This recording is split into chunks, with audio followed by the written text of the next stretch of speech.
So there's Zion. It's a wild area on the west coast of Tassie, a very big mining area. A lot of silver in particular has been mined there, but also copper, tin, nickel, and other things. You can see a bit of the mining activity there, quite a bit of disturbance. Very wet area as a rule.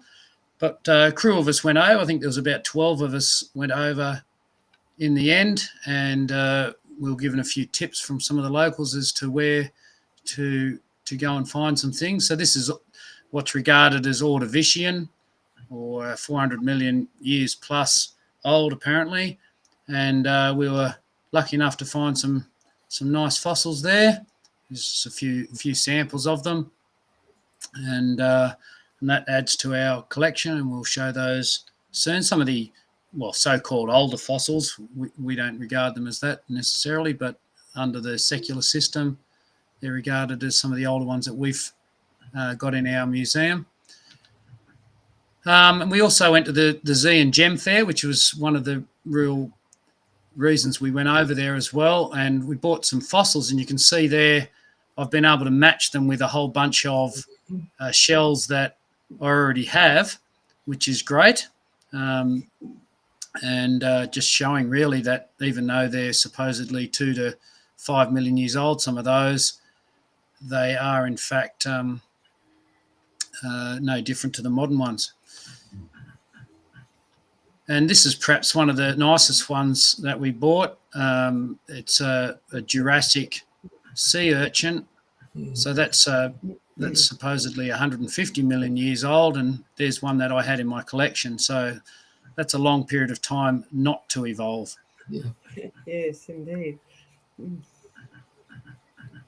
There's a great little heritage centre there at Zion showing some of the mining history, and this one took my attention. Was an old miner's hat that was found there, fossilised, turned to rock, and in their own words, in less than 50 years.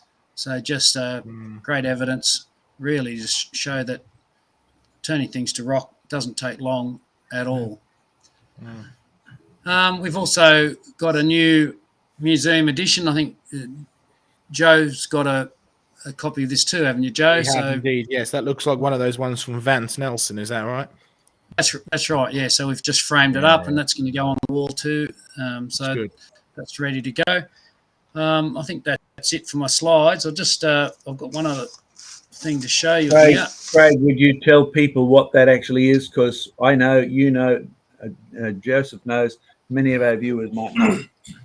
Okay, so that's from the temple at Angkor Wat in Cambodia.